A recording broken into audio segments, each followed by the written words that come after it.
Jake Martinez wiped sweat from his forehead. His demolition crew had worked on the Desert Rose Motel for 3 days now. The old Vegas building was falling apart. Nobody had stayed there in 10 years. Today, they would finally tear down the last section of rooms. "This place gives me the creeps," said Tommy, Jake's youngest worker. He was only 19 years old. The motel hallways were dark and dusty. Old furniture sat covered in sheets. Spider webs hung from every corner. The Desert Rose had seen better days back in the 1970s. Jake's crew boss, Mr. Chen, wanted everything done by Friday. They had to clear out all the rooms first. Then the big machines would knock down the walls. Jake had been doing demolition work for 15 years. He had torn down casinos, hotels, and restaurants all over Las Vegas. "Let's start with room 217, Jake told his crew. 5 men followed him down the hallway. Their boots crunched on broken glass and old carpet. The door to room 217 hung sideways on one hinge. Jake pushed it open with his shoulder. Sunlight poured through holes in the ceiling. The room looked like any other they had seen. A saggy bed sat in the middle. An old television balanced on a wooden dresser. A massive mirror covered the entire back wall. It was cracked in several places. Jake wondered why anyone would put such a huge mirror in a cheap motel room. Tommy started pulling the mirror off the wall. He used a crowbar to pry it loose. The mirror was heavy and dusty. Jake helped him pull one side away from the wall. Suddenly, they heard a loud crack. The mirror split down the middle. Both pieces crashed to the floor and shattered into a million pieces. "Watch out!" Jake yelled. Glass flew everywhere. The crew jumped back to avoid getting cut. When the dust settled, Jake looked at the wall where the mirror had been. His heart started beating faster. There was a door hidden behind the mirror. Nobody had seen it in decades. The door was made of metal and painted the same color as the wall. It had no handle, just a small keyhole. Jake ran his fingers over the smooth surface. This was definitely not a normal closet. Someone had gone to a lot of trouble to hide this door behind that giant mirror. "Should we open it?" Tommy asked nervously. His voice shook a little. Jake thought about it for a moment. They were supposed to demolish everything anyway. Whatever was behind that door would be discovered eventually. He decided they should look inside now before the machines arrived. Jake grabbed his biggest crowbar from his tool belt. He wedged it into the door frame and pushed with all his strength. The metal groaned and bent. After 5 minutes of pulling and prying, the lock finally broke. The hidden door swung open slowly. Darkness waited on the other side. Jake clicked on his flashlight and pointed it into the secret room. His mouth fell open. He could not believe what he was seeing. The small room was stacked floor to ceiling with boxes. But these were not ordinary boxes. They were filled with money. Bundles and bundles of cash. Tommy squeezed past Jake to look inside. "Holy cow!" he shouted. His eyes grew as big as dinner plates. The other crew members rushed over to see what the excitement was about. Everyone started talking at once. Nobody had ever seen so much money in their entire lives. Jake stepped into the hidden room carefully. The space was only about 6 feet wide and 8 feet deep. Dust covered everything. The air smelled old and stale. He picked up one bundle of $20 bills. The paper felt crispy and dry. These bills had been sitting here for a very long time. "There must be millions of dollars in here," whispered Carlos, another crew member. He had worked with Jake for 7 years. Carlos had 3 kids at home. Jake knew his friend struggled to pay bills every month.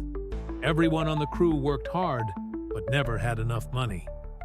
Jake's mind raced with questions. Who had hidden this money? Why was it behind a mirror in a cheap motel room? How long had it been here? He noticed the boxes had dates written on them in black marker. The newest date said 1978. That was almost 50 years ago. "We need to call the police," Jake said firmly. His crew groaned in disappointment. Tommy looked like someone had just told him Christmas was canceled. Jake understood how they felt.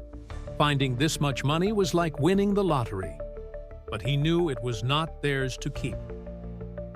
"Come on, boss," Carlos pleaded.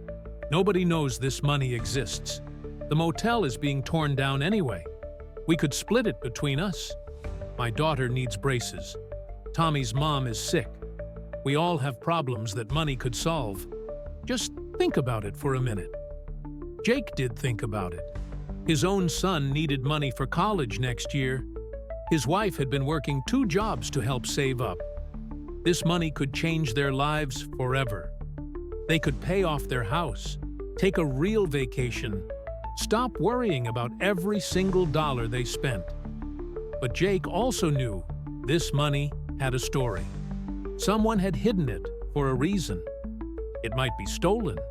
It might be evidence in an old crime.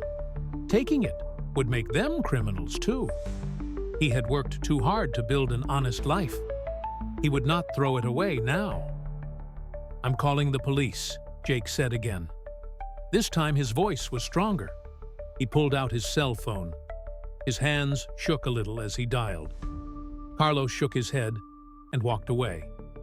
The other crew members looked angry and disappointed. Only Tommy stayed by Jake's side. Part 5. The police arrive.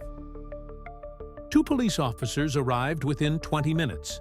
Detective Sarah Walsh and her partner, Officer Rodriguez, walked into room 217.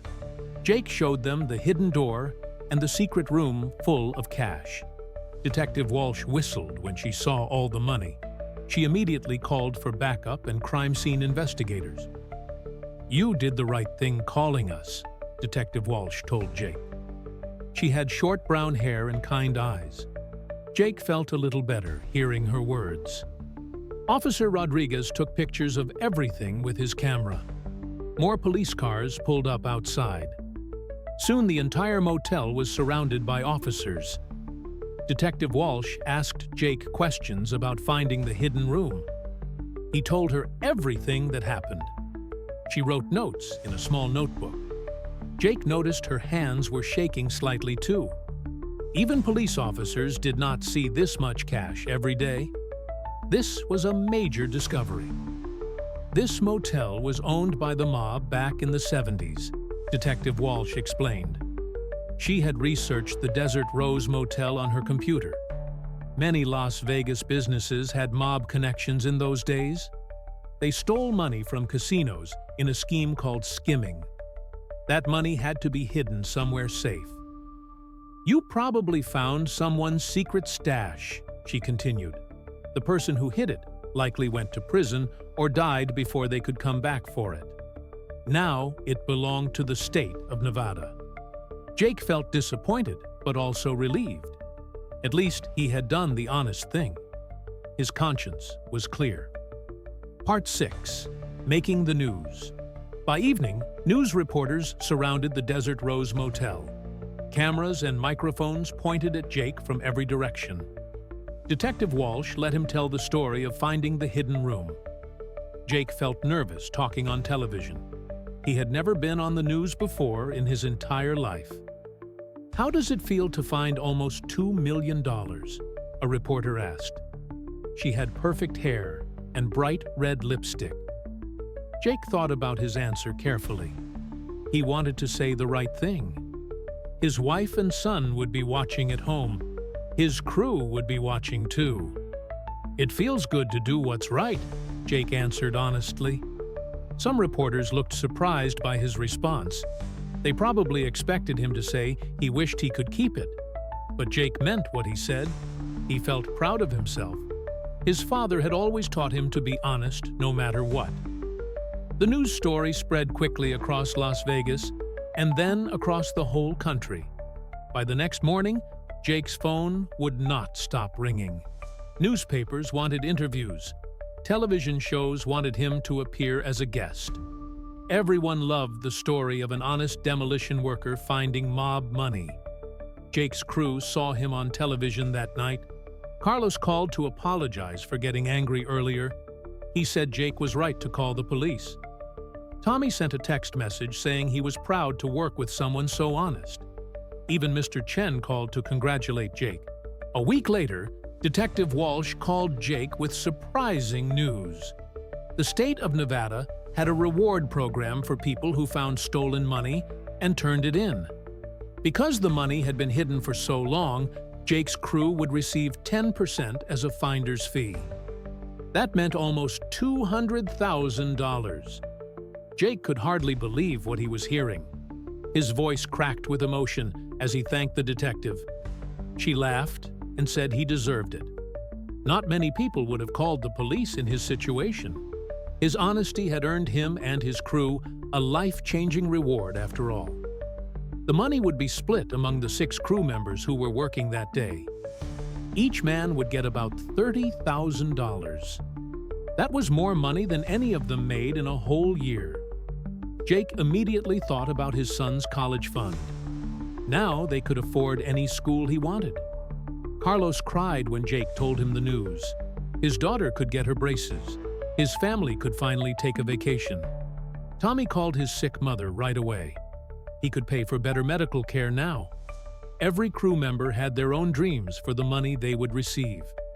Jake felt grateful and amazed. By doing the right thing, he had been rewarded in the end. Sometimes life worked out in surprising ways. He thought about how close he had come to making a terrible mistake. If he had kept the money, he would have lost everything eventually. Detective Walsh visited the demolition site a few days later. She wanted to tell Jake what investigators had learned about the hidden money. The bills dated back to 1976 through 1978. They came from 4 different casinos on the Las Vegas Strip. All those casinos had mob connections back then. A man named Vincent Romano owned the Desert Rose Motel, Detective Walsh explained. He was a low-level mob associate who ran errands for bigger criminals. Romano likely helped hide stolen casino money in rooms throughout his motel. Room 217 was just one of probably several hiding spots he created. Romano had been arrested in 1979 for racketeering and fraud. He went to prison and died there in 1987.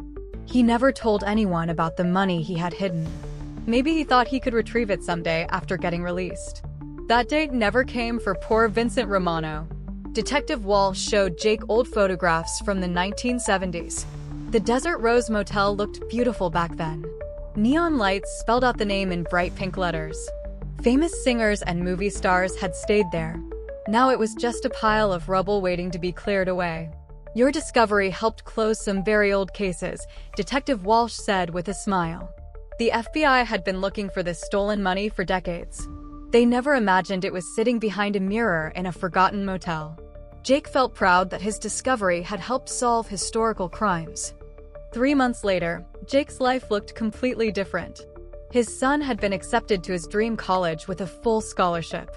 Between the scholarship and the reward money, they could afford everything easily. Jake's wife quit one of her jobs. She looked happier and less tired now. Jake had become something of a local celebrity in Las Vegas. People recognized him at grocery stores and restaurants. They wanted to shake his hand and hear the story firsthand. He always told them the same thing. Honesty pays off in ways you cannot predict or imagine. Carlos bought his daughter the braces she needed. His whole family took a trip to Disneyland. Tommy's mother got excellent medical treatment and started feeling much better. Every crew member had their own success story to tell. They were all grateful for that lucky day in room 217. The Desert Rose Motel was completely demolished by the end of summer. A new apartment building would be constructed on that land. Jake wondered if future residents would ever know about the secret room and mob money. Maybe someone would tell the story for years to come.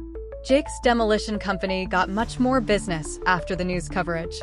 Mr. Chen promoted Jake to senior supervisor with a big raise. Other companies wanted to hire him too. His reputation as an honest, reliable worker opened many new doors. Good character had real value in the world. 1 year after finding the hidden money, Jake drove past where the Desert Rose Motel used to stand. A beautiful new apartment building rose into the sky. Young families were moving into fresh, clean homes. Life continued moving forward. The past was buried, but not forgotten forever. Jake thought about that moment when he first saw all that cash. His heart had wanted to take it. His mind knew better. Choosing honesty had been difficult in that moment. Now he understood it was the easiest decision he ever made. Living with guilt would have been much harder than living without extra money. His son called from college that afternoon. He was doing great in his classes. He thanked his dad again for working so hard to send him to school. Jake's eyes filled with happy tears.